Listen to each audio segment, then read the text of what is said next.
माशाअल्लाह ला हौला वला कुव्वता इल्ला बिल्लाहिल अलिय्यिल अज़ीम।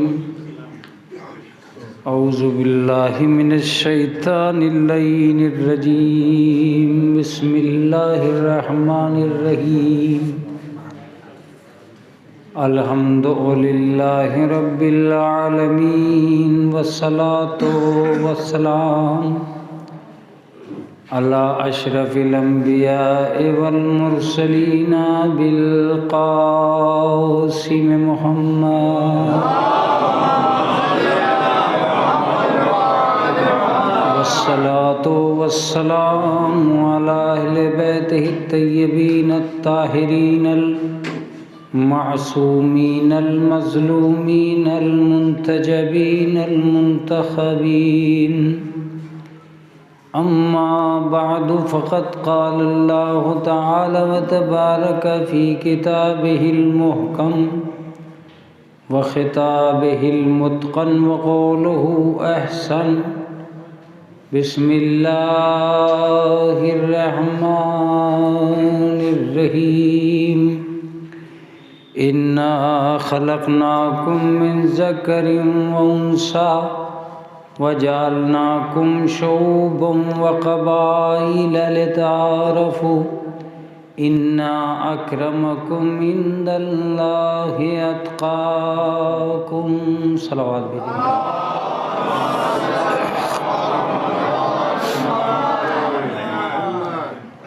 हज़रत गिरामी क़दर खालिक़ कायनात ने नौए इंसानी को मखलूक़ात की दुनिया में दो सिन्फ़ों में तक़सीम किया और इरशाद किया कि हमने तुम्हें एक मर्द और एक औरत से पैदा किया है ताकि तुम पहचाने जा सको। तुम में से बेहतरीन इंसान वो है जो तक़वे से मुलब्बस है।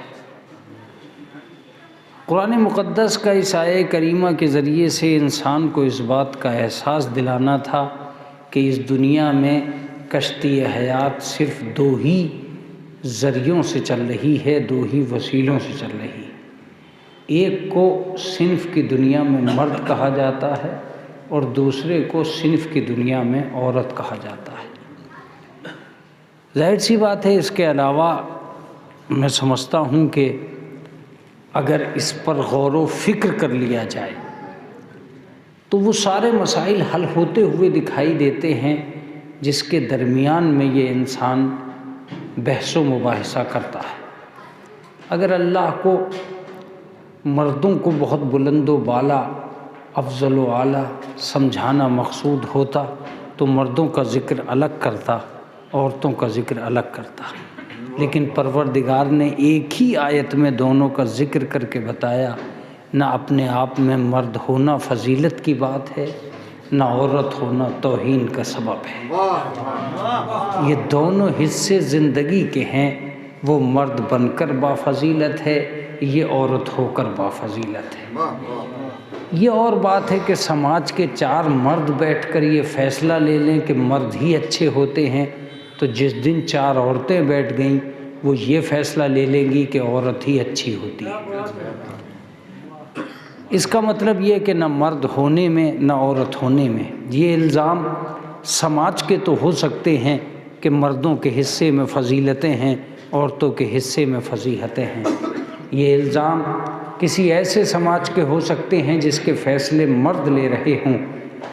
ऐसे समाज के नहीं हो सकते कि जिसकी मखलूक़ात में मर्द भी पाए जाते हों और औरतें भी पाई जाती हों। ज़ाहिर सी बात है, अगर औरतें बहुत बुरी होती तो अल्लाह ही ने पैदा क्यों करता। अगर इनको फजीलतें देना मकसूद न होती तो परवरदिगार आलम इसे मखलूक़ इंसानी का ज़रिया क्यों बनाता। इसका सरीही मतलब ये है कि इंसान ने अपने बंटवारे खुद किए हैं, अपनी समाज की तकसीम खुद की है। ये अपने वहमो ख़याल में अपने आप अफजल बना है, इसे किसी ने अफजल बनाया नहीं। मैं दूसरे मज़ाहिब की बात नहीं करूँगा, मैं दूसरे मुफ़क्किरीन की बात नहीं करूँगा, मैं इस्लाम की बात करूँगा। इस्लाम ने न कभी किसी औरत को औरत होने पर तौहीन की है, न किसी मर्द को मर्द होने पर विकार दिया है। उसके यहाँ मर्द होना फजीलत की बात नहीं है, औरत होना तौहीन की बात नहीं है। उसका मेयार फजीलत मर्दों से भी आगे है, औरतों से भी हटकर है। उसका फजीलत मर्द होने में नहीं है, फजीलत मोमिन होने में है। फजीलत औरत होने में नहीं है, फजीलत मोमिना होने में है। तुम मर्द हो इसलिए फजीलतें तुम्हारे हिस्से में आएंगी, ये कभी नहीं हो सकता। मर्द होना फजीलत इसलिए भी नहीं हो सकता कि मर्द होना तुम्हारा कमाल नहीं है, ये अल्लाह का कमाल है। तुम्हें मर्द बनाया तो तुम मर्द बन गए, उसे औरत बनाया तो औरत बन गई। इसमें तुम्हारा अपना क्या था? फ़ख्र उस बात पे होता है जिसमें अपना कुछ पाया जाता हो। लिहाजा मोमिन होने में फजीलत है, मर्द होने में फजीलत नहीं है।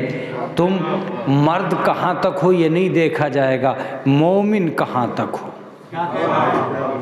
इसका मतलब यह है कि उसने फजीलतों की तकसीम इसलिए नहीं की कि तुम मर्द हो। यही वजह थी कि आयत को दूसरे अंदाज से पढ़िए तो पता चलेगा। वल अस्र इन्नल इंसान लफ़ी खुस्र, अस्र की कसम इंसान घाटे में है। इसका मतलब जब तक वो इंसान है घाटे में है।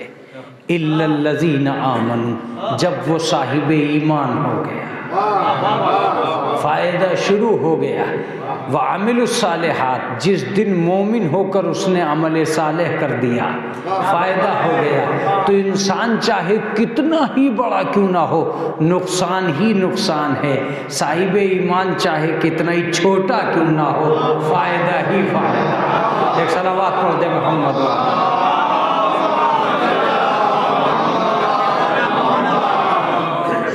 लिहाजा जब तक बड़े इंसान की दुहाई देते रहोगे नुकसान में रहोगे। जिस दिन इस बड़े इंसान को तुमने साहिब ईमान बना लिया, उस दिन फ़ायदे में चले जाओगे। इसका सही मतलब ये हुआ कि आयत किसी मर्द को बाफजीलत बनाने के लिए नहीं आई और ना ही किसी औरत की तौहीन करने के लिए आई। अब ये कहाँ से सीखे साहब मर्द होना? चूँकि ये फ़ैसला मर्दों ने किया था, इसलिए ये बात आ गई कि मर्द बाफजीलत है। अल्लाह की निगाहों में कोई बाफजीलत नहीं है। मर्द होकर तुम ये नहीं कह सकते कि आदम जन्नत में पैदा हुए, तो क्या हव्वा कहीं और पैदा हुई? हव्वा भी तो जन्नत ही में पैदा हुई। इसका मतलब यह है कि जब तक आदम और हव्वा दोनों मौजूद हैं, फजीलतें सिर्फ आदम का हिस्सा नहीं हो सकती, हव्वा ज़रूर सामने आएगी। अगर मर्द होना इब्राहीम की अलामत है तो औरत होना हाजरा की असमत है। तवज्जो दीजिएगा, बहुत तवज्जो दीजिएगा। अगर हिमायत लुटाकर आदमी अबू तालिब बन सकता है तो दौलत लुटाकर औरत खदीजा बन सकती है। दौलत लुटाकर औरत खदीजा बन सकती है। अगर अज़मतों की दुनिया में मर्द का नाम अली हो सकता है तो विकार की दुनिया में औरत का नाम फातिमा हो सकता है।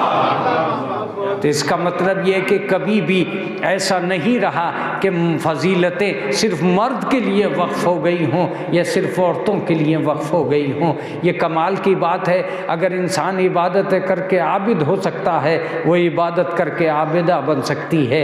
तुम जाहिद बन सकते हो, वो जाहिदा बन सकती है। तुम हाजी बन सकते हो, वो हज्जन बन सकती है। तुम ज़ाहिर बन सकते हो, वो ज़ाहिरा बन सकती है। अगर फजीलतें मर्दों के लिए वक्फ़ होती तो हारून कामा, अगर फजीलतें मर्दों के लिए वक्फ़ होती तो कारून, फ़िरऔन और शद्दाद जैसे लोग पैदा न होते। और अगर फजीलतें औरतों के लिए वक्फ़ होती तो तब्बत यदा लहब की आयत न आती। इसका मतलब यह है कि ना मर्द होना फजीलत की बात है, ना औरत होना फजीलत की बात है। फजीलत किसी और शय में पाई जाती है जो उसके लिए वक्फ है, जो साहिब कमाल है। अगर वो साहिब कमाल नहीं है तो चाहे वो कितना ही बड़ा मर्द क्यों ना हो, और अगर वो साहिब कमाल है तो चाहे कितनी ही छोटी औरत क्यों ना हो। यही वजह है कि अगर इंसान को फजीलतें सिर्फ मर्द के हिस्से में आई होती तो कुरान मजीद की बहुत सी आयतें हमें ये बताकर आगे बढ़ती हैं कि फ़जीलत मआब होना किसी मर्द की किस्मत नहीं है, ये ज़रूरी नहीं है। अगर औरत भी आगे आ जाए, जनाब हन्ना जनाब मरियम की माँ हैं, दुआ मांगती हैं परवरदिगारा मेरे पेट में जो बच्चा है अगर वो बच्चा लड़का हुआ तो मैं तेरे बैतुल मुक़द्दस की नज़र कर दूंगी, ये इसकी सफाइयाँ करेगा, इसकी नज़र कर दूंगी। बस जैसे ही ये दुआ मांगी, जब विलादत का वक्त करीब आया तो लड़का पैदा नहीं हुआ, लड़की पैदा हुई। फजीलतों ने दम तोड़ दिया, समाज की आहीनी दीवारों में रखने पैदा होने लगे, तमन्ना और नज़र की दुनिया बेहंगम होती हुई दिखाई दी। जनाब हन्ना की आंखों में आंसू आ गए। मरियम की माँ को रोते हुए देखा तो फरिश्ता आसमान से उतरा, क्यों रो रही हो? कहा मैंने नज़र मांगी थी कि लड़का हो, जो पैदा हुआ है बच्चा वो लड़की है। बस जैसे ही ये लफ्ज़ समाज के मुंह पे आया, कुदरत की आवाज़ आई, लैसा ज़कर कल उनसा, ये लड़की ज़रूर है मगर इस सरज़मीन पर इस वक्त इस लड़की जैसा कोई लड़का नहीं है। मुझे जो कहना था मैं कह चुका। इस सरजमीन पर पूरी दुनिया के अंदर इस लड़की का मुकाबला नहीं है। ये आयत कुरान मजीद के अंदर भी मौजूद है और इंजील के अंदर भी मौजूद है। जनाब मरियम की माँ को यकीन दिलाया गया कि रूए ज़मीन पर इस लड़की का कोई मुकाबला नहीं है। मुतवज्जे रहिएगा, तब बात बनेगी। लैसा ज़कर कल उनसा, कोई मर्द इस जैसा नहीं है, कोई मर्द इस औरत जैसा नहीं है, इस लड़की जैसा नहीं है। इसका मतलब यह है कि अगर औरत मरियम बन जाए तो दुनिया के किसी मर्द में उसका मुकाबला नहीं है। एक सलावत पढ़ दे मोहम्मद वाले मोहम्मद।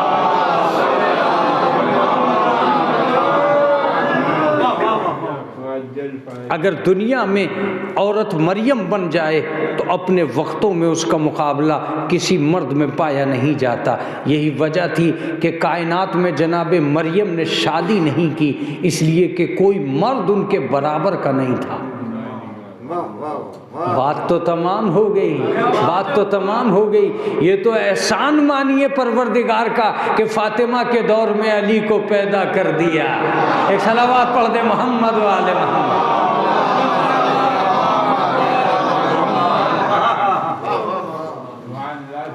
अगर अली ना होते तो कोई फातिमा का कफ ना होता।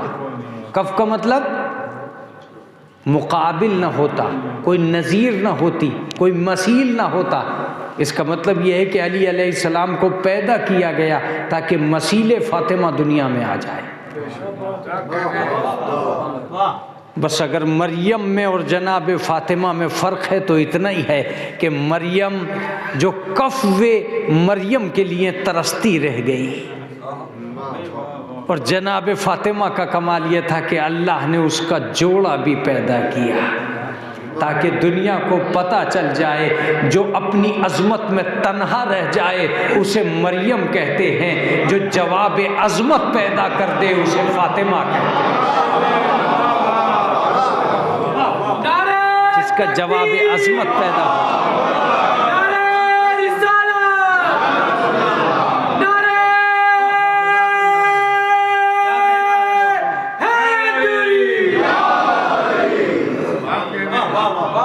लिहाजा इस्लाम की दुनिया ने किसी भी औरत को ऐसा नहीं रखा कि वो अपनी अज़मत का ऐलान करने में कहीं कमज़ोर हो जाए। अजीज़ों, अगर हम आगे बढ़ते रहेंगे तो बात बनेगी। एक आयत और आती है जनाब मरियम के सिलसिले से, वजअलनाहा वबनाहा आयतल लिल आलमीन, हमने इसको भी और इसके बेटे को भी आलमीन के लिए मोज़ा बना दिया। आयत यानी मोज़ा। सवाल ये पैदा होता था कि मरियम ईसा की वजह से लायक अज़मत बन गई या ईसा मरियम की वजह से लायक अज़मत बन गए। मुतवज्जे रहिएगा, आयत कहती है कि हमने इसे भी और इसकी माँ को भी आयत बना दिया आलमीन के लिए।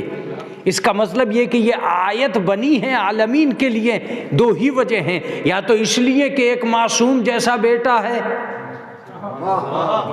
या फिर इसलिए कि ये खुद मासूमा हैं, इनका एक बेटा है इसलिए, या तो ईसा को अजमत इनकी वजह से मिल गई है, या इनकी वजह से, ईसा की वजह से इनको अजमत मिल गई है। मैं दोनों शक्लों में तय नहीं कर पाऊंगा कि मरियम अजीज थी इसलिए ईसा अजीज हो गए, या ईसा अजीज थे इसलिए मरियम अजीज हो गई। बस इतना ये कहूंगा कि जिसका एक बेटा हो, जब वो आलमीन में इतनी फजीलत की मालिक है, तो जिसका हर बेटा मासूम हो, एक सलावत पढ़ दे मोहम्मद वाले मोहम्मद।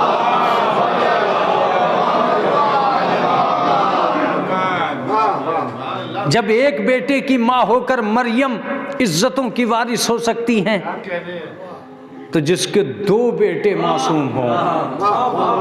मैं एक लफ्ज कहता हूं, उम्मत की दुनिया में फातिमा का जवाब नहीं है, ये तो सोचा भी नहीं जा सकता, इसलिए कि उम्मत से मुकाबला भी क्या है। जाहिर सी बात है, अगर कोई बहुत बड़ी बाफजीलत खातून बनी भी है तो ये कहकर बनी कि मैं उम्मत की माँ हूं, उसका क्या कहना है जो इमामत की माँ है, उसका क्या कमाल होगा जो इमामत की माँ है। इमामत की माँ में भी आज एक हसीन लफ्ज़ सुनिए, इमामत की माँ में भी एक बात पाई जाती है कि हर माँ एक ही इमाम की माँ है, दुनिया में सिर्फ तन्हा फातिमा है जो दो इमामों की माँ। ये सामने की फजीलत है, हर माँ के एक ही बेटा इमाम हुआ, जो भी इमाम की माँ बनी। दुनिया में ये शरफ सिर्फ फातिमा को हासिल है कि वो दो बेटे हुए, दोनों के दोनों इमाम हुए। इसका सरी ही मतलब ये हुआ कि इस कायनात के अंदर हम जिसे ये कहकर पुकारते हैं कि कमालात की दुनिया पाई जाती है, वो औरत के लिए इस कदर वक्फ है। एक और आयत सुनाना चाहता हूँ ताकि आपको यकीन कामिल हो जाए कि अल्लाह ने इंसाफ किया है ख़वातीन जहान के सिलसिले से। मसलन लिल्लज़ीना आमनू इम्रअत फ़िरऔन, अल्लाह ने मिसाल दी है मोमिनीन के लिए फ़िरऔन की बीवी की। बात तो तमाम हो गई। मसलन लिल्लज़ीना आमनू इम्रअत फ़िरऔन, फ़िरऔन की बीवी की मिसाल मोमिनों के लिए, मोमिनों की मिसाल फ़िरऔन की बीवी के लिए नहीं है, फ़िरऔन की बीवी की मिसाल मोमिनों के लिए है। एक सलावत पढ़ दे मोहम्मद वाले मोहम्मद। अगर औरतें बाफजीलत नहीं होती तो ये क्या हुआ कि मोमिनीन के लिए एक औरत मिसाल बन गई, वो भी वो औरत जो फ़िरऔन के घर में थी। इसका मतलब ये कि अगर औरत अजीम हो सकती है फ़िरऔन के घर में रहकर, तो उसका कमाल क्या होगा जो घर ही में रसूल के हो, उसका कमाल क्या होगा जो बीवी ही अली की हो, उसका कमाल क्या होगा जो माँ ही मासूमों की हो। इसका सरी ही मतलब ये हुआ कि जब माहौल जनाबे आसिया जैसी खातून को अजमत दे सकता है खाली ईमान लाने की बुनियाद पर, तो उसकी अजमत का क्या आलम होगा जो पूरे ईमान को जमीन पर लेकर आई है। अब मैं वो बहस नहीं करूंगा कि किस तरह आसिया बिनते मज़ाहिम मिसाल बनी दुनिया के मोमिनीन के लिए। एक बहस जरूर है, इज़ क़ालत रब्बे नज्जिनी मिनल क़ौमिज़ ज़ालिमीन, उस वक्त की मिसाल बनी वो औरत मोमिनीन के लिए जब उसने ये कहा कि मेरे परवरदिगार मुझे ज़ालिमीन की कौम से निजात अता फरमा। वह फ़िरऔन और फ़िरऔन से निजात अता फरमा, वह सूए अमल ही और फ़िरऔन के बुरे अमल से मुझे निजात अता फरमा। और उसके बाद कहा is क़ालत rabbi ibn Lee इंदक बैतन fill जन्ना, ए परवरदिगार जन्नत में मेरे लिए एक घर करार दे दे। मुतवज्जे रहिएगा, जो फ़िरऔन जैसे जालिम के घर में ईमान को महफूज कर ले, जब वो ये कह सकती है कि परवरदिगार मुझे जन्नत में घर करार दे दे। इसका मतलब ये कि फ़िरौन की बीवी आसिया बिनते मज़ाहिम, ये लफ्ज़ें कुरान मजीद में हैं, वो ये ऐलान करके गई हैं कि दुनिया में ये पहली औरत है जिसने मरने से पहले जन्नत को देखा। मैं बात को तो तमाम कर चुका हूं, मगर मुझे मजलिस सुने हुए मजमे का फ़ायदा उठाना है। इस दुनिया में ये कारनामा अगर मुमकिन नहीं होता कि वो अपनी आंखों से जन्नत को देखे तो ये मुमकिन ही नहीं था। मगर अजीजों, जन्नत देखने की तमन्ना करना और है, जन्नत की चीज़ों को ज़मीन पर बुलाकर दिखाना और है। किसे यकीन आए कि जन्नत है? कौन यकीन करे कि जन्नत है? जब लोगों ने इस नक्श को मिटाना शुरू कर दिया तो फातिमा ने यह नक्श जमाना शुरू कर दिया। तुम मेरे बाप का इनकार कर रहे हो कि जन्नत नहीं है, हम लिबास मंगा के बताएंगे कि जन्नत है, हम दस्तरखान मंगा के बताएंगे कि जन्नत है। मुतवज्जे रहिएगा, मैं एक लफ्ज़ कहता हूँ, जन्नत का यकीन मिट जाता अगर अहले बैत ज़मीन पे ना होते। कितना अजीम लफ्ज़ था जो आपके सामने से गुजरा। जन्नत का यकीन मिट जाता अगर अहले बैत ज़मीन पे ना होते। अहले बैत ने ज़मीन पर रहकर साबित किया, अगर जन्नत नहीं है तो कपड़े कहाँ से आ रहे हैं, अगर जन्नत नहीं है तो दस्तरखान कहाँ से आ रहा है। किसी दिन हम अपने लिए मंगाएंगे, किसी दिन बच्चों के लिए मंगाएंगे, वो भी ईद के दिन, ताकि सारे मजमे को यकीन आ जाए किस टेलर के यहाँ से किसके कपड़े आए हैं, कौन सा शॉपिंग सेंटर किसका है। ज़मीन की दुकानों से मंगवाना और है, जन्नत के खजानों से मंगवाना और।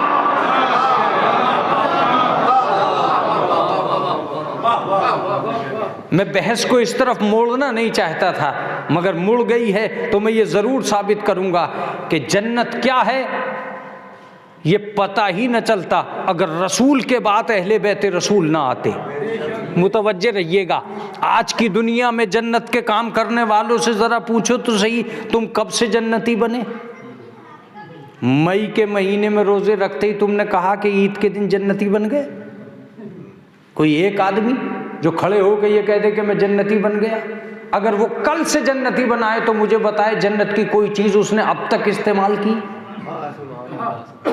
इसका मतलब ये कि अगर मरने तक भी कोई आदमी ये कह दे कि मैं आज से जन्नती हो गया, उसका हाल क्या होगा?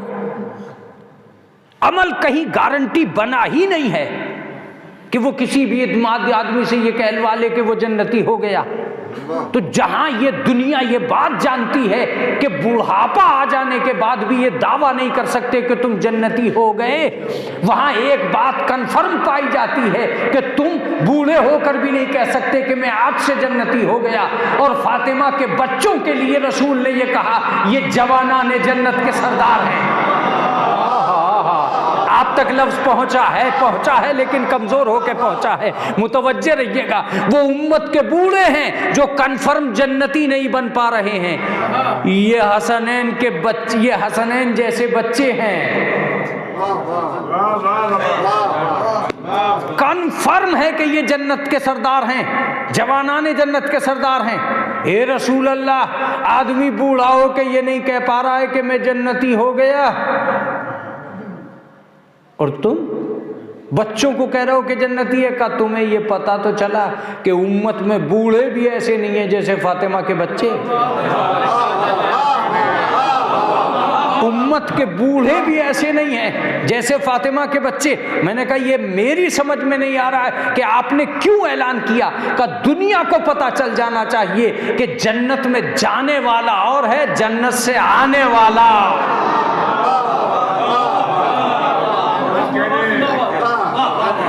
अगर मैं ये जिद कर बैठूं परवरदिगार से कि माबूद जब मैं काम ही जन्नती कर रहा हूं तो मुझे भी जन्नत का खाना दे, उन्हें दस्तरखान दे दिया, मुझे रोटी दे दे, या तो ये कह दे कि कभी तूने दस्तरखान उतारा ही नहीं, या ये कह दे कि आज वालों के लिए नहीं है कल वालों ही के लिए था।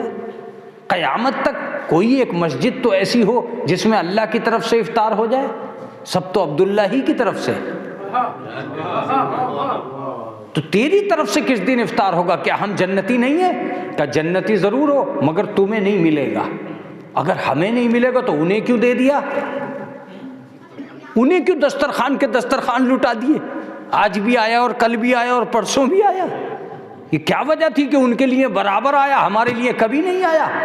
का इसीलिए तो तुम्हें कयामत तक नहीं दूंगा कि तुम फातिमा की बराबरी न कर बैठो। अरे जुमला ही अजीब व गरीब हो गया, जुमला ही अजीब व गरीब हो गया। इसीलिए नहीं दूंगा कि तुम फातिमा की बराबरी मत कर बैठना। मैंने कहा मुझे कब मिलेगा? कब? मरने के बाद। ओहो, एक जन्नत में जाने के लिए मरना पड़ेगा?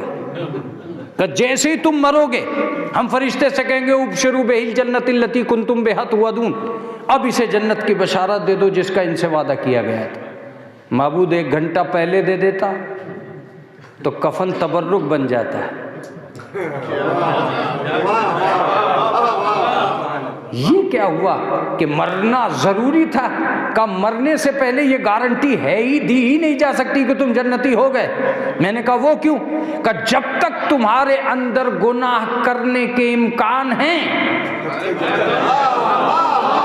तुम्हें जन्नत की कोई चीज मिल ही नहीं सकती। जन्नत का खाना मिलेगा जब गुनाह का इम्कान खत्म। इसका मतलब ये कि जन्नत का खाना वही खा सकता है जो कभी गुनाह ना करे। अरे मैं लफ्ज कह गया हूं। अगर यही कानून है मेरे परवरदिगार के, जन्नत का खाना वही खाएगा जो गुनाह न करे, तो रसूल अल्लाह ने इसलिए खाया कि मासूम थे, अली ने इसलिए खाया कि गुनाह नहीं किया, हसनैन ने इसलिए खाया कि मासूम थे, फातिमा ने इसलिए खाया कि मासूमा थी। मेरी समझ में नहीं आया कि फिजा ने क्यों खाया, फिजा ने क्यों खाया? आवाज आई, अब ये तू जाने कि फिजा ने क्यों खाया। मैंने कहा माबूद, इसका मतलब यह है कि फातिमा के घर में रहना गारंटी है इस बात की कि अब ये गुनाह नहीं करेगा। एक सलावत पढ़ दे मोहम्मद वाले मोहम्मद।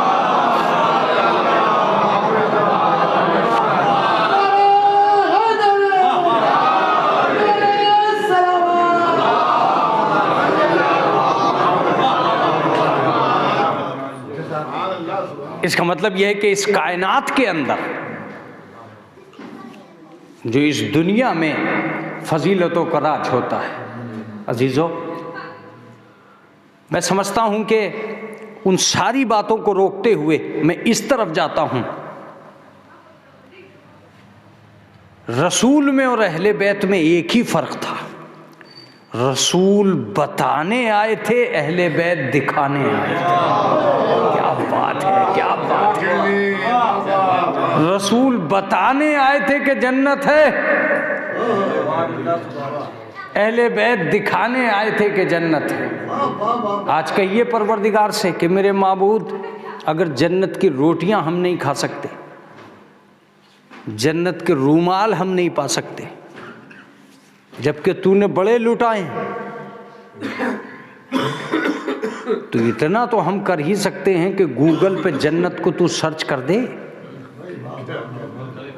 और हम सर्च करके देख ले कि इस वक्त हम कौन से कमरे में जाएंगे। क्या हम जन्नत देख भी नहीं सकते इस दुनिया में मरने से पहले? कम से कम अपना कमरा देख देख के ही खुश हो लेंगे। कहिए मुझसे मत कहो, तुझसे नहीं कहें तो किससे कहें? कब बिल्कुल मुझसे मत कहो, इसलिए कि शो मालिक नहीं करता, वारिस करता है। बहुत तवज्जो से, बहुत तवज्जो से। आज इस कंपनी का डायरेक्टर कौन है वो शो करेगा कंपनी में क्या है। आज इस हिंदुस्तान का मालिक कौन है वो शो करेगा कि हिंदुस्तान में कौन सी कंट्री, कौन सा शहर कहाँ है, कौन सी सिटी कहाँ है, कौन सा गांव कहाँ है। वो तब्दील करेगा कि कल तक जो घरों की रजिस्ट्री थी वो और है, अब जो है वो और है। कल तक मैप और था, अब मैप और है। इसका मतलब ये कि हमेशा शो करते हैं वारिस, मालिक नहीं। मालिक तो बना चुका जन्नत। अब तुम वारिसों से कहो कि शो करें, खुदा की कसम कौन है जो वारिस है जन्नत है? तो जब तक वो जन्नत शो न कर दे यकीन मत करना। तवज्जो दीजिएगा, पहला आदमी जिसने शो की खुद मोहम्मद थे। जनाब सलमान से कहा जो भी अली की फतह की खबर लाएगा मैं उसे जन्नत की खुशखबरी सुनाऊंगा। एक सलावत पढ़ दे मोहम्मद और आले मोहम्मद पर।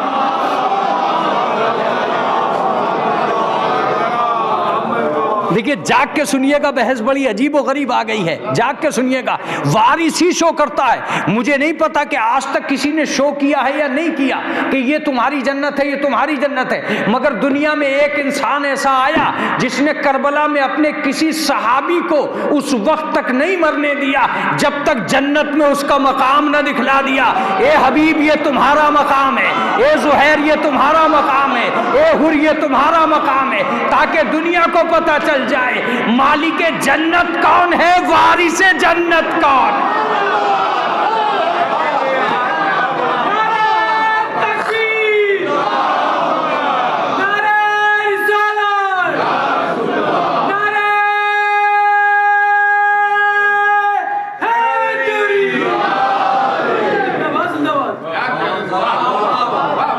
ये कारनामा इमाम हुसैन ने किया और ये बताया और ये साबित किया कि इस कायनात के अंदर वारिस जन्नत हैं वो जो मरने से पहले उसका मकाम जन्नत में दिखला रहे हैं। इसके अलावा एक हदीस भी मुझे याद आ रही है, तुश्ताकुल जन्नत सलासा रजुलिन। रसूलुल्लाह ने फरमाया कि 3 आदमियों की जन्नत मुश्ताक है, सलमान व अबूजर व मिक़दाद। सलमान की, अबूजर की और मिक़दाद की। सारी दुनिया आरजू करती है जन्नत की, जन्नत आरजू करती है सलमान की। अब फर्क पता चला कि मुसलमान कौन है और सलमान कौन। एक सलवात पढ़ दे मोहम्मद वाले।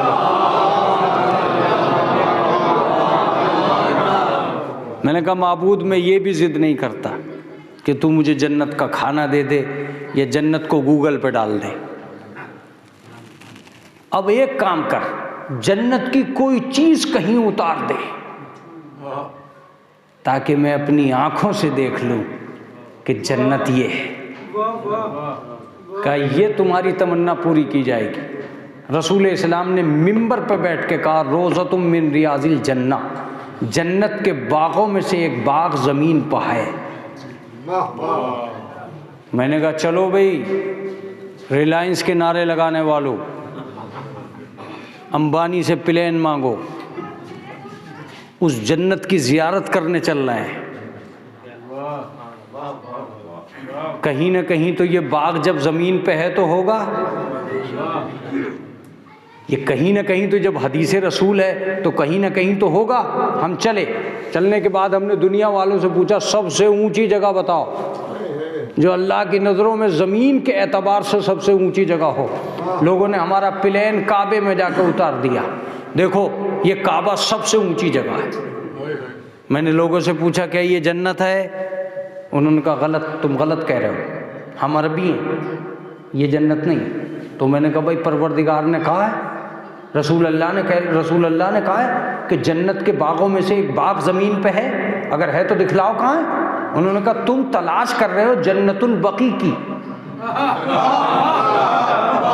बकी कहते हैं टुकड़े को, जन्नत कहते हैं बाग को।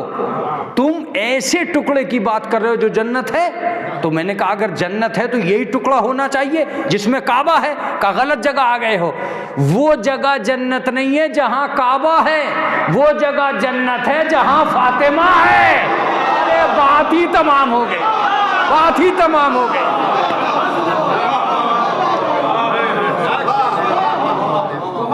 वो जगह जन्नत नहीं है जहां काबा है, वो जगह जन्नत है जहां। मैंने कहा तुम कहना क्या चाहते हो? कहा हम कहना ये चाहते हैं कि अल्लाह ने पहले ही फैसला कर दिया है कि सिर्फ काबे वाला जन्नती नहीं है, फातिमा वाला जन्नती है।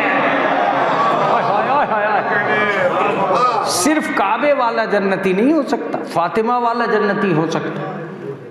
मैंने कहा भाई फातिमा वाला जन्नती है तो चलो यार वहीं लेके चलो हमें जहाँ फातिमा है। कहा ये देखो ये है वो जगह जिसे जन्नतुल बकी कहा जाता है। अरे मैंने कहा ये कुछ बिखरी हुई ईंटें, कुछ उजड़ी हुई वादी, इसका नाम जन्नत है? कहाँ यही जन्नत है। मैंने कहा एक बात बताओ, इसे उजाड़ा किसने? कि जिन्हें जन्नत से कोई लगाव ही नहीं है उन्हीं ने उजाड़ा। अरे आपका चुप होना मुझे ताज्जुब में डाला। उन्होंने जन्नत को उजाड़ के बताया कि हम जहन्नमी हैं।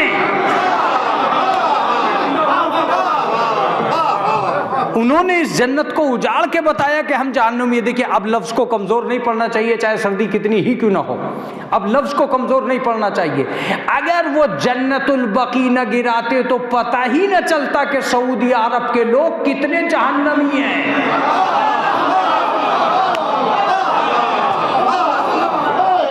वो काबे की आड़ लेके खुद को जन्नती कहते रहते, उनके जहन्नमी होने का सबूत फराहम किया जन्नतुल बकी ने कि जब इन्हें जन्नत का टुकड़ा ही बर्दाश्त नहीं है,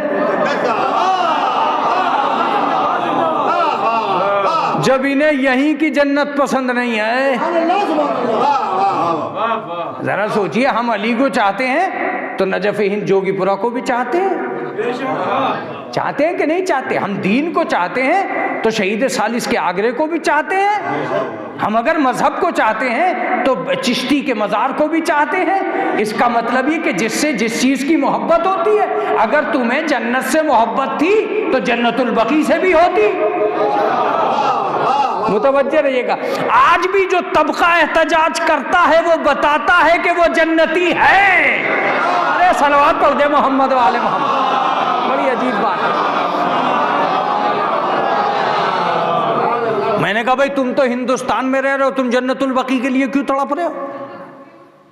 तुम हर रमजान में आखिरी रोजे में क्यों निकल आते हो घर से बाहर? अरे कहा मौलाना हम ना निकले। मैंने कहा क्यों? कहा उन्होंने जन्नत गिरा दी। एक ही जगह तो मिली थी जन्नतुल बकी, जिसे देखभाल लेते सही करके। मैंने कहा यारो फिर खामाखार हो रहे हो। अरे तुम्हें जन्नतुल बकी पे इन पे क्यों शोर मचा रहे? तुम अपनी फातिमा से क्यों नहीं कहते कि तुमने इनको क्यों नहीं उजाड़ा, तुमने इनको क्यों नहीं खत्म किया, तुम कहाँ चली गई थी? जनाब फातिमा ने कहा ये तो पागल हैं, मैं इनके पागलपन का इलाज क्या करूं? इनसे पूछ इन्होंने गिराया क्या है? ये चंद ईंटों को बखेर के ये समझ रहे हैं कि इन्होंने हमारी जन्नत गिरा दी। लफ्ज़ जन्नत तो आज भी वही है। क्या जुमला है खुदा की कसम। अगर इन्होंने लफ्ज़ जन्नत हटा दिया होता तो मैं मानती। मैं जब इस जमीन में आई थी तो मैंने इसे जन्नत बनाया था। इन्होंने ईंटें गिराई हैं, लफ्ज़ जन्नत नहीं गिराया है। क्या जुमला हो गया है। लफ्ज़ जन्नत नहीं गिराए तो जो हमने बनाया वो तो इनसे गिर नहीं सका। हमारा कमाल ही है, ये करबला ढा सकते हैं, मोहल्ला नहीं हटा सकते। ये नजफ गिरा सकते हैं, अशरफ नहीं हटा सकते। एक सलावत पढ़ दे मोहम्मद वाले मोहम्मद।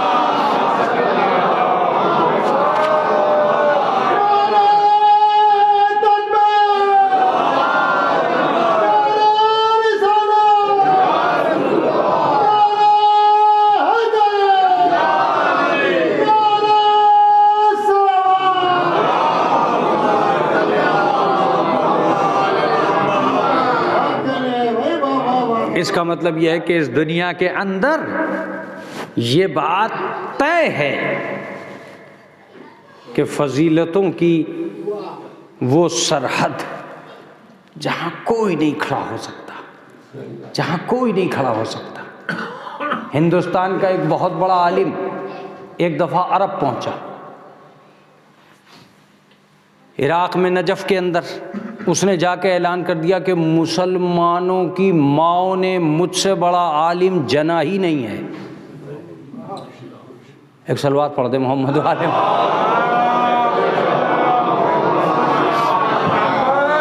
ये ऐलान उसने कहाँ किया? ये ऐलान उसने किया नजफ़ में, जहाँ दुनिया भर के लोग इल्म हासिल करने के लिए जाया करते थे। कोई और तो गया नहीं। वहाँ मुक़द्दस अर्दबेली वो पहुँचे और उससे जाके बोले ओहो बहुत बड़ा आलिम है। कहा मैं इल्मे नजूम जानता हूँ, ज़मीन से लेकर आसमान तक की बातें मुझे पता है। अगर तुम आलिम हो तो संभल के बोलना। मुसलमानों की माओं के किसी बेटे में मुझ जैसा बेटा नहीं है। उन्होंने कहा मैं तेरे इल्म का इनकार थोड़ा ही कर रहा हूँ, मैं तो तुझसे एक सवाल पूछने आया हूँ, बस तू जो चाहे बता दे। बहुत बड़ा हुजूम, बादशाहों की सपोर्ट हासिल, हुकूमतें लरज रही हैं, सारी ममलिकत में ऐलान हो चुका है कि उसका इल्म में कोई मुकाबला नहीं है, हर मजहब ने उससे मुनाजरा करने से इनकार कर दिया है। उस वक्त मुक़द्दस अर्दबिली ने उससे कहा कि तू हिसाब लगा के बता कि मेरे हाथ में क्या है। वो पसीने में गर्क हो गया, बहुत देर तक तुतलाता रहा, कुछ ना कह सका। मुक़द्दस ने कहा तू तो बड़े दावे कर रहा था कि मैं आसमान तक का इल्म जानता हूँ, तुझे तो ये भी पता नहीं है कि मेरे हाथ में क्या है। कहा गलत कह रहे हो तुम आलिम, हमें पता है कि तेरे हाथ में क्या है, मगर मैं महवे हैरत इसलिए हूँ कि जो चीज़ मेरे इल्म में आ रही है वो तेरे पास कहाँ से आई। क्या तेरे हिसाब से मेरे हाथ में क्या है? कहा मेरे हिसाब से तेरे हाथ में जन्नत की मिट्टी है। उन्होंने हाथ खोल के कहा ये जन्नत की मिट्टी नहीं है, ये करबला की खाक है। अरे सलवात पढ़ दे मोहम्मद वाले मोहम्मद।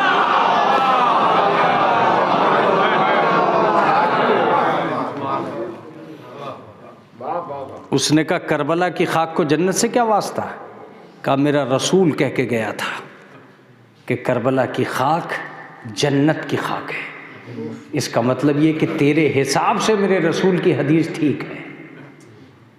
इतना कहना था कि वो अपनी जगह से उतरा और उतर के कहा कि दुनिया में एक आदमी है जिसने हक को साबित करके मेरे नज़दीक बताया है।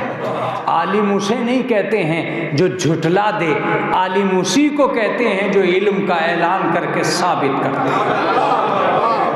मुक़द्दस अर्दबिली से कहता है कि मैं हिंदुस्तान से आया था एक माहिर जादूगर बन के, लेकिन आज तुम्हारे कदमों पर रहकर इस्लाम हासिल करता हूँ। इसका मतलब यह है, एक लफ्ज़ कहा करता हूँ मैं कि जितनी तबलीग दुनिया ने ज़मीन के खड़े होकर की है, ज़मीन पर खड़े होकर की है, उतनी तबलीग तो करबला की मिट्टी ने की है। उतनी तबलीग तो करबला की मिट्टी ने की है। बस अजीज़, अब यहाँ से फ़ज़ाइल का एक बाब है जो खुलता है। मैं आपको एक छोटा सा झरोका सुनाता हूँ। इस सारी दुनिया ने अगर जनाबे फ़ातिमा की किसी फजीलत का इनकार किया है तो वो एक है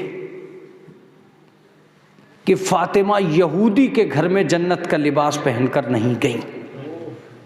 ये इनकार हुआ है। रिवायतों में अगर किसी वाक़े का इनकार करने की कोशिश की है तो इसका इनकार करने की कोशिश की। जबकि मैं जब किताबों में पहुंचा तो मुझे पता चला कि दुनिया ने इसका इनकार क्यों किया। इसका इनकार मुसलमानों ने नहीं किया, यहूदियों ने करवाया कि जब तक ये वाक़या ज़मीन पे मौजूद है दो चीज़ों का पता चलता रहेगा, यहूदी कैसे सोचता है, फ़ातिमा कैसे सोचती है। आप तक मेरी बात पहुंची ही नहीं। यहूदी गया था फ़ातिमा से ये कहने कि अगर तुम मेरे घर आओगी तो ये बहुत अच्छा होगा, तुम्हारी तौहीन होगी इसलिए कि तुम लिबास खिदमत खाना से मिट्टी से अटे कपड़ों में आओगी। इसका मतलब उसकी नज़र लिबास ही पर थी। तवज्जो दीजिएगा, उसकी नज़र लिबास ही पर थी। जब मोहम्मद की बेटी घर से निकली तो आसमान से लिबास जन्नत आया। यहाँ एक आलिम दीन का जुमला सुनो और उसके बाद मजलिस को तमाम कर सकते हो इस जुमले में। वो कहते हैं कि ये चूंकि जनाबे फ़ातिमा की तन्हा फजीलत है इसलिए लोगों ने इसका इनकार कर दिया। दुनिया में अब तक कोई औरत ऐसी पैदा ही नहीं हुई है जो जन्नत का लिबास पहनकर ज़मीन पर चली हो। हाय हाय हाय हाय।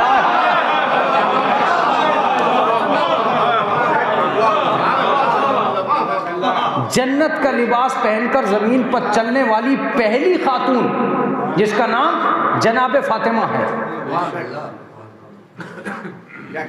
अगर मैं बरेली के मिजाज से टकरा न सका तो एक जुमला ज़रूर कहूँगा, तारीख़ ने जन्नत से औरतों को आते तो देखा है, लिबास को आते नहीं देखा। एक सलवात पढ़ दे मोहम्मद वाले मोहम्मद।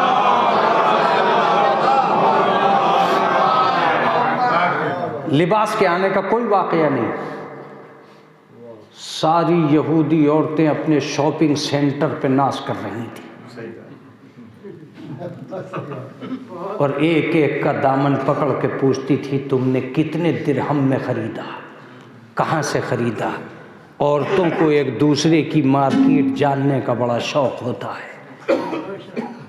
जब फ़ातिमा जन्नत से मुज़य्यन होकर मलिके जन्नत यहूदी के घर में पहुंची तो सबकी आंखें फटी रह गई, इसलिए कि सबके शॉपिंग सेंटर ज़मीन के थे, इसका शॉपिंग सेंटर आसमान।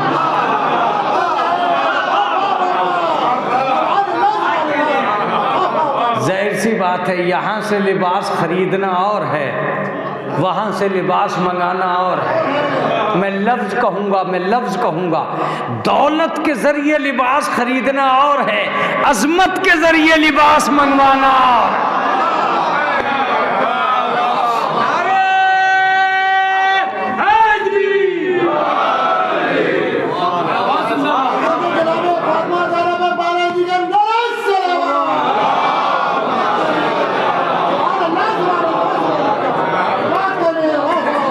नतीजा वो औरतें जिनसे ये कहा गया था कि तुम सबसे कीमती लिबास पहन के आओगे, ताकि मोहम्मद की बेटी को अपने लिबास को देखकर तौहीन होने लगे।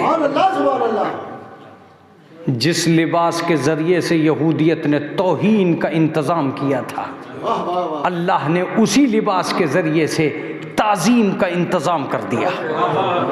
अब फ़ातिमा तन्हा खड़ी थी और सादी यहूदी औरतों की आंखें चकाचौंध थी। ऐसी खुशबू, ऐसा लिबास, ऐसा रंग, ऐसा नूर, सबके मेकअप फीके पड़ गए वुज़ू के पानी के सामने। मुतवज्जे रहिएगा, वो सोचने लगी कि खूबसूरती किसे कहते हैं, नूरानियत किसे कहते हैं। इतने उनके चेहरे नहीं चमक रहे थे जितने फातिमा के पैर चमक रहे थे। नतीजा, बुग़्ज़ व हसद की दीवारें गिरने लगी। रिवायत ने एक अजीब जुमला लिखा है कि 500 औरतें बेहोश हो गई। 500 औरतें और बेहोश हों और वाक़या घर में दफन हो जाए, ये मुमकिन नहीं है। 500 औरतों का बेहोश होना था कि हलचल मच गई। मगर कमाल की बात ये थी कि जिस औरत को होश आता चला गया वो फातिमा के कदमों पर सर रगड़ने लगी। मैं मजलिस पढ़ चुका हूँ और तुमसे बस एक ही लफ्ज़ कहने आया हूँ कि जो बेहोश है वो फातिमा से दूर है, जिसे होश आ चुका है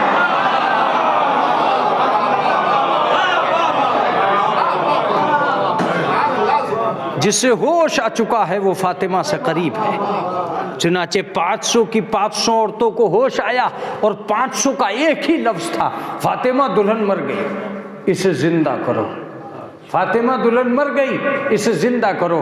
बात को फिर सुनो, 500 औरतों में से एक भी औरत ऐसी न थी जिसने फातिमा के अलावा किसी से कहा हो कि दुल्हन को जिंदा करो। मैं तो मजलिस पढ़ गया इस जुमले में। फातिमा के अलावा कोई नहीं था जिससे ये कहा गया हो कि दुल्हन को जिंदा करो।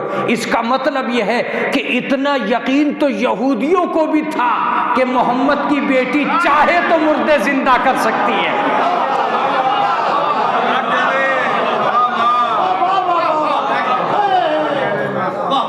इसका मतलब यह है कि 500 यहूदी औरतों को यकीन कामिल था कि मोहम्मद की बेटी चाहे तो मुर्दों को जिंदा कर सकती है।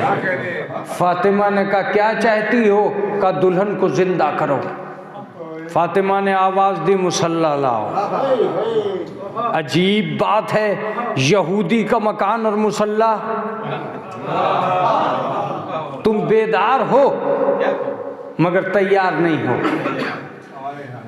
यहूदी का मकान और मुसल्ला, क़यामत तक के लिए फातिमा ने लफ्ज़ रख दिया, जिस मकान में मुसल्ला न मिले समझना वो यहूदी का मकान है।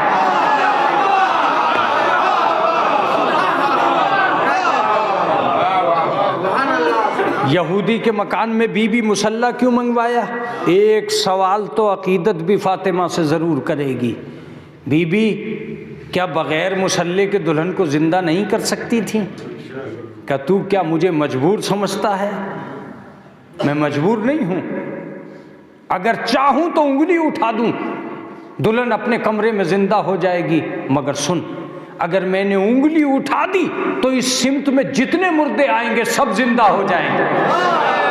जरा बेदार होकर, जरा बेदार होकर, इस सिमत में जितने मुर्दे आएंगे सब जिंदा हो जाएंगे। मगर उंगली उठाने से मेरा इख्तदार समझ में आएगा, मेरा परवरदिगार समझ में नहीं आएगा। अरे आपको सुनने की हिम्मत पैदा करनी चाहिए। मेरा इख्तदार समझ में आएगा, मेरा परवरदिगार समझ में नहीं आएगा। और अहले बैत खुद को मनवाने नहीं आए हैं, खुदा को मनवाने आए। एक सलावत पढ़ दे मोहम्मद वाले मोहम्मद।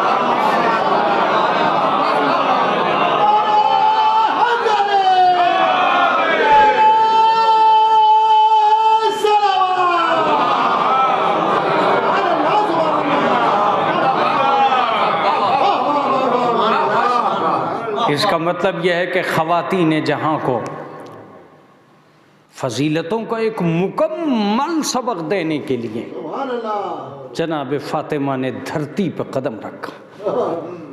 अज़मतों का वो हाला ज़मीन की तरफ रुख करता रहा जिसके ऊपर फजीलतों का दारो मदार था। मैं एक लफ्ज़ कहूँगा, अगर फ़ातिमा ज़मीन पे ना आती तो बुलंदियां आसमान पर रह जाती। ये कमाल फ़ातिमा ही का था कि जिन्हें दुनिया ने आसमान पे देखा था, फ़ातिमा ने उन सब चीज़ों को ज़मीन पे दिखलाया। सितारे आसमान पे रहते हैं, अगर दरे ज़हरा ना होता तो कभी दरवाजे पे ना आता। इसका मतलब दरे ज़हरा बना ही इसलिए था कि सारी बुलंदियों को मरकज़ दे दे। अब अगर अक़ीदा बुलंद है तो फ़ातिमा के ज़रिए, कौम बुलंद है तो फ़ातिमा के ज़रिए, चीज़ बुलंद है तो फ़ातिमा के ज़रिए, तारीख़ बुलंद है तो फ़ातिमा के ज़रिए, इंसान बुलंद है तो फ़ातिमा के ज़रिए। यही वजह है कि उस कौम में कोई बुलंदी नहीं है जिसको फ़ातिमा से कोई निस्बत नहीं। अजीब बात है, सारी दुनिया दौलत हासिल करके इज्जतें लेती है, सऊदी अरब वालों के पास दौलत है, इज्जत नहीं। अगर फ़ातिमा बीच में न हो तो पता ही न चले कि हकीकत का मुसलमान कौन है और नक़ल का मुसलमान कौन है। यही वजह थी कि जो हकीकत में इस्लाम की तलाश कर रहे थे वो आगे बढ़ते जा रहे थे, यहाँ तक कि जनाब सलमान ने मोहम्मद के पास से गुज़रकर फ़ातिमा के दरवाज़े को मस्कन बनाया ताकि दुनिया को पता चले कि मुसलमान से आगे जाना है तो सलमान की तरह सफ़र करना होगा। ये और बात है कि अज़मतों का वो दरवाज़ा जिस पर पूरी कायनात निसार होने जा रही थी, उस दरवाज़े पर एक वक्त ऐसा भी आया कि जिस पर ये मुसलमान आगर लकड़ियाँ लेकर चला। अजीज़ों, मैं आज आपसे मसाइब न सुनाकर एक बात सुनाता हूँ बस, और उसके बाद अपनी मजलिस को तमाम कर लूँगा। मैं आपसे एक गुजारिश ये करना चाहता हूँ कि कभी कभी हम मसाइब को अलग अलग देखते हैं तो हमें पता नहीं चल पाता है कि उसमें मुसीबत क्या है। क्या वजह थी कि वो दरवाज़ा जला और क्या वजह थी कि वो फ़ातिमा पे गिरा। अगर आप इसकी वजह तलाश करने चलेंगे तब आपको पता चलेगा। कुछ लोग अली मुर्तज़ा को बाज़ार में ढूंढते फिर रहे थे कि जनाब सलमान फ़ारसी ने ये ख़बर दी कि बीबी फ़ातिमा, लोग अली को ढूंढते फिर रहे हैं ताकि वो अली को कत्ल कर दें। जनाब फ़ातिमा कहती हैं कि जब तक मोहम्मद की बेटी जिंदा है अली का कोई बाल भी का नहीं कर सकता। जाओ सलमान, अपने आका को बुला के लाओ। जनाब सलमान गए, अली मुर्तज़ा को घर में लेके आए। जनाब अली मुर्तज़ा का हाथ पकड़ा जनाब फ़ातिमा ने और घर में बिठा के कहा, तुमसे मोहम्मद की बेटी ये सवाल करती है, जब तक मैं न कहूँ घर से बाहर मत निकल। या अली, मैं तुम्हारा दिफा करूँगी, अली मैं तुम्हें बचाऊँगी, फातिमा मोहम्मद की बेटी है, तुम्हें महफूज रखेगी। अली ये मुर्तज़ा बैठ गए। अचानक दरवाजे पर शोर मचने लगा और आवाज़ आई, अबुल हसन को बाहर निकालो। जनाब फातिमा दरवाजे पर आकर ठहर गई और पुश्त लगाकर एक जुमला कहा, मैं कभी भी अबुल हसन को घर से बाहर नहीं निकालूंगी। इतना कहना था कि बाहर से आवाज़ आई, फातिमा अबुल हसन को घर से बाहर निकालो, अली को घर से बाहर निकालो। अगर तुमने नहीं निकाला तो हम इस दरवाजे को तोड़ देंगे। जनाब फातिमा फरमाती हैं, क्या वो दरवाज़ा जिस पर रसूल सलाम करने आते थे, क्या वो दरवाज़ा जिसमें हसनैन जैसे फूल रहते हैं, क्या वो दरवाज़ा जिस पर वही आती थी, तुम भूल गए कि कल तक साइल इस दरवाजे पर खड़े हुआ करते थे। कहा फातिमा अली को बाहर निकालो। रिवायत ये बताती कि इतने में अली फातिमा के करीब आ गए। फातिमा ने अली के सीने पे हाथ रख के कहा कि या अली, मैं आपका दिफा करूंगी, मुझे जो पढ़ना था मैं पढ़ चुका, अब बस एक ही जुमला कहूंगा। दो जातों के दरमियान में एक ही सवाल उठ रहा था, फातिमा अली को बचाएंगी कि अली फातिमा को बचाएंगे। अजीजों, जितने भी लोग यहाँ बैठे हैं, जितने भी लोग यहाँ बैठे हैं, मैं उनसे एक सवाल करता हूँ। सवाल ये नहीं पैदा होता कि क्या हुआ, सवाल ये पैदा होता है कि जो कुछ हुआ वो अली ने अपनी आंखों से देखा।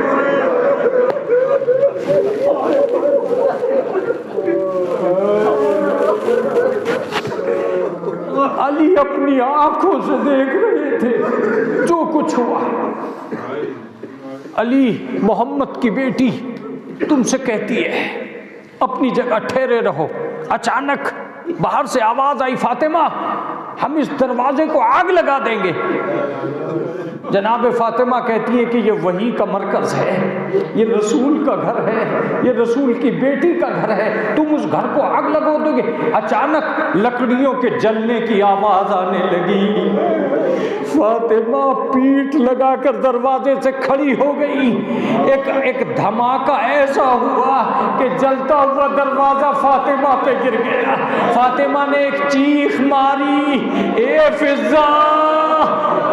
बाहर का सारा मजमा अंदर चला गया। अली के गले में रस्सी डाली। हाजीजों में मसाइब पड़ चुका। अली उधर से गुजर रहे थे जहां मोहसिन शहीद हो चुका था। रिवायत ये बताती है कि थोड़ी सी देर में फातिमा को होश आया। फातिमा ने कहा, फिज़ा अली कहाँ गए? कहा, लोग गले में रस्सी डाल के ले गए।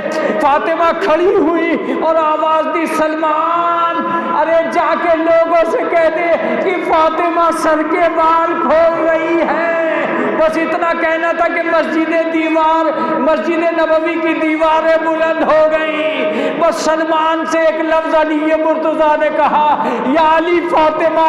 अली कहते हैं, सलमान फातिमा घर से बाहर न निकल जाए। अगर फातिमा के बाल खुल गए कयामत आ जाएगी, इस्लाम कुफ्र में तब्दील हो जाएगा।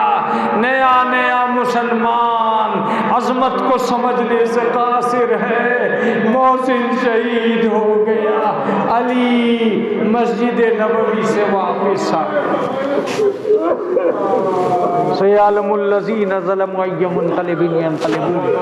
इलाही बेहक़ ज़हरा वाबीहा वबालहा वबनीहा।